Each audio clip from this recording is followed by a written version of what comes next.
बिस्मिल्लाहिर्रहमानिर्रहीम। अस्सलामु अलैकुम वरहमतुल्लाहि वबरकातुहू। सदका करने के तरीके, सदका की फजीलत। तिबरानी ने हज़रत अब्दुल्ला बिन उमर रज़ी अल्लाह अन्हु से रिवायत की है कि रसूल करीम सल्लल्लाहु अलैहि वसल्लम ने इरशाद फरमाया कि जब तुम में से कोई शख्स नफली सदका करे तो उसमें अपने वालिदैन के लिए भी नियत कर लिया करे कि इन दोनों को भी अजर मिल जाएगा और तुम्हारे अजर में भी कमी नहीं होगी। तिबरानी ने अल औसत में हज़रत अनस रज़ी अल्लाह अन्हु से रिवायत की है। फरमाते हैं कि मैंने रसूल अल्लाह सल्लल्लाहु अलैहि वसल्लम को फरमाते हुए सुना, किसी घर में से जब कोई शख्स फौत हो जाता है तो घर वाले उसके मरने के बाद उसकी तरफ से सदका करते हैं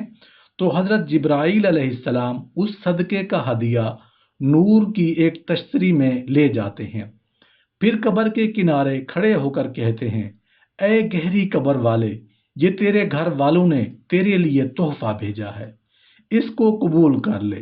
तो वो हदिया उसे पेश किया जाता है और उसे पाकर खुश खुरम हो जाता है और उसके आसपास के अहले कबूर गमनाक हो जाते हैं जिन्हें उनके घर वालों की तरफ से कोई तोहफा नहीं भेजा गया होता। इब्ने अबी शैबा ने हज्जाज बिन दीनार से रिवायत की है कि रसूल अल्लाह सल्लल्लाहु अलैहि वसल्लम ने इरशाद फरमाया कि